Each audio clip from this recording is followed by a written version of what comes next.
Welcome back to Life Hacks, where we try and answer the great why does this happen, demonstrate some awesome hacks to help you avoid those situations. Today we're going to be looking at carbonated beverages in cans. So if you ever went to open a can of soda with one of those little straws, you've probably experienced what happens when you finish your drink. That's right, it pops right up. Today we've gone, take a look at why this happens and how you can avoid it. Now, of course, many of you are saying, you know what, I'm not going to need a hack. I'm just not going to use straws. To that I say, good for you. You are awesome. You don't need a hack for this situation. But many of us do. Many of us will say, you know what? I want to enjoy my root beer or my Coke or whatever my favorite carbonated beverage is, but I also want to use a straw. So let's get into it. Why does this happen? Well, first off, let's take a look at our victim here, the Coca-Cola Zero Sugar. Now, many of you are probably thinking, but Ben, this doesn't happen with all drinks. It only happens with sodas. It doesn't happen with water or other things. And you would be wrong. We have some water here. So, yes, this does happen with water. It also happens with juice. It happens with any carbonated beverage. Now, many of you might be asking yourself, why does this happen with carbonated beverages? And you're absolutely correct. There's pressure built up in these cans because they're carbonated. This is part of the process to make them fizzy and bubbly. And so there's an overpressure situation happening inside of this can. Now, let's imagine if I had a glass of soda here. Would the same thing happen? Well, yes it would. If I put a straw in there, it would pop right up. However, we're not dealing with a glass today. We're dealing with a can. So if you look at the top of this can, there's a seam right there. And when you pull down on that seam, what's going to happen is that this aluminum is going to stretch and move apart, creating a larger hole for the straw to go through. Then as you keep pulling down, that pressure inside the can pushes the straw upward. So what you're seeing is that overpressure pushing the straw upward. It's very similar to when you open a bottle of champagne or a bottle of soda. You open it up and you see the bottle shoot upwards. Same principle is happening right here, but instead it's popping the straw out. So you might be asking yourself, is this a big deal? Is this really something I need a hack for? Can I just stick the straw in there and deal with it when it comes up? And to that I say, yes, you can.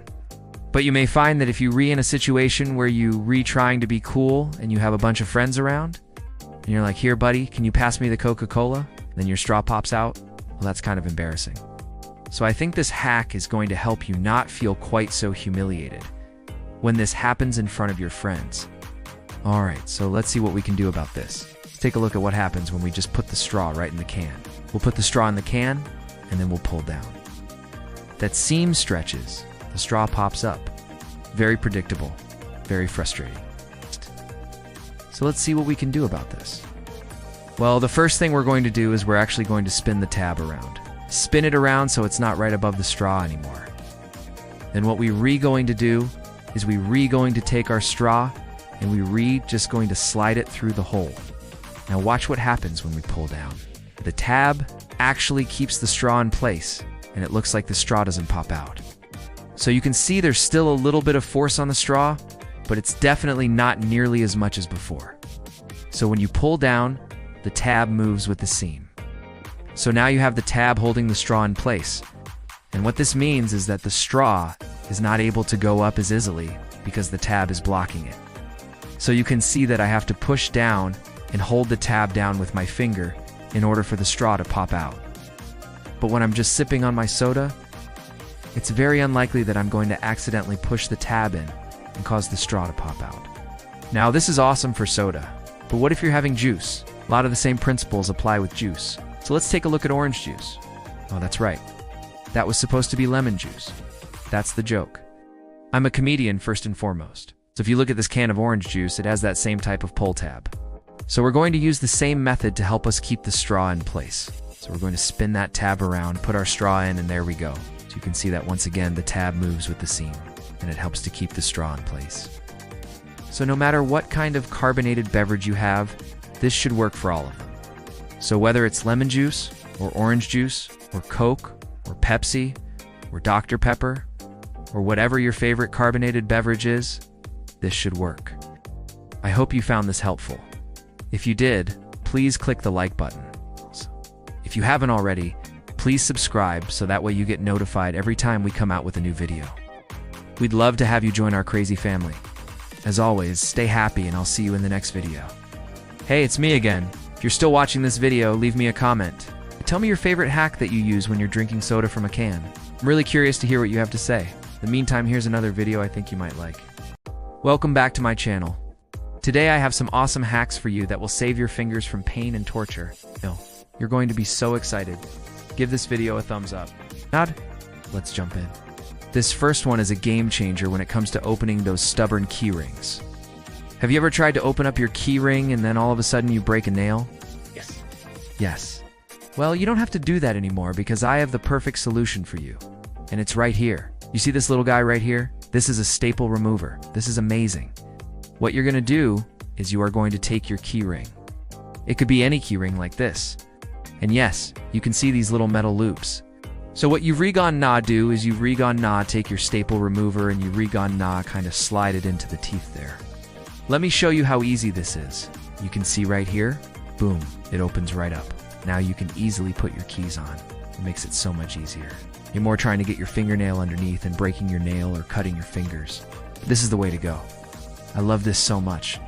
If you don't want to keep it in your purse or in your pocket, you can also attach this onto your keychain and you always have it with you whenever you need it.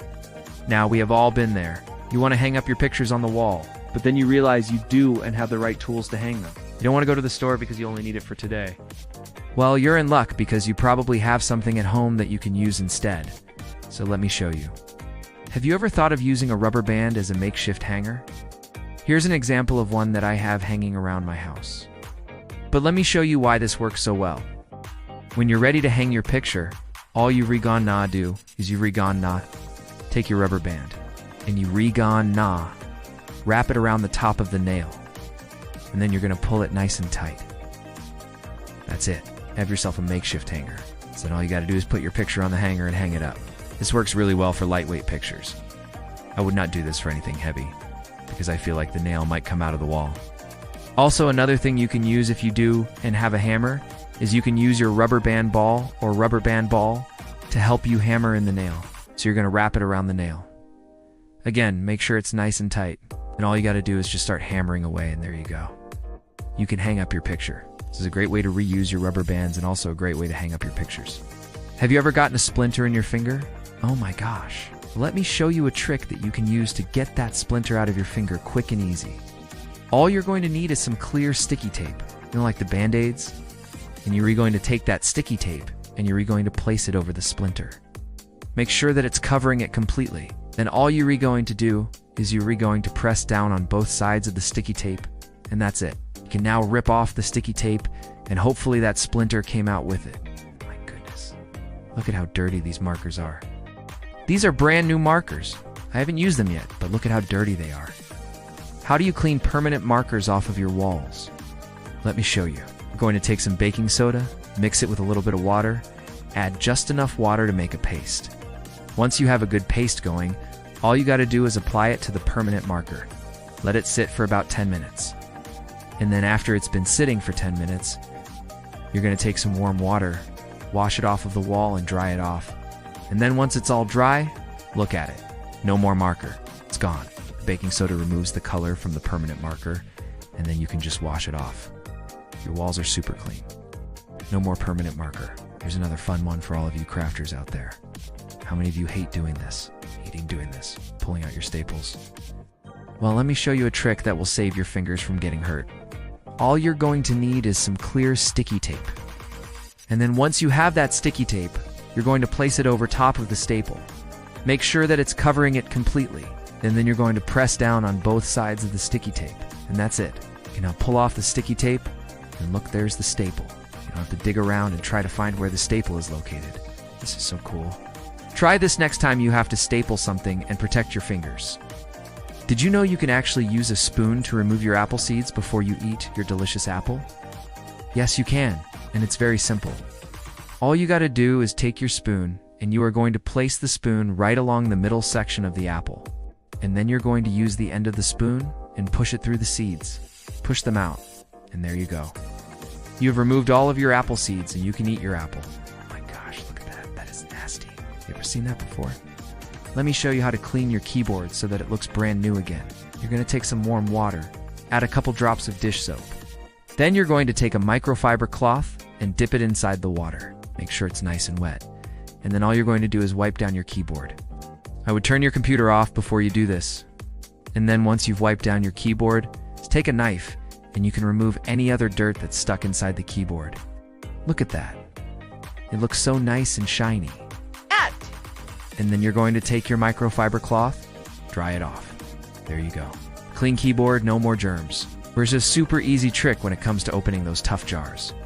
Most of us struggle with this. Yurigan na, take a rubber band, and Yurigan na, wrap it around the lid of the jar. Make sure it's nice and tight. Then all Yurigan na do is twist the lid while you're re-pulling on the rubber band. And it opens. I love this trick. I can finally open these jars without having to use a towel or running water to help me. Thank you so much for watching.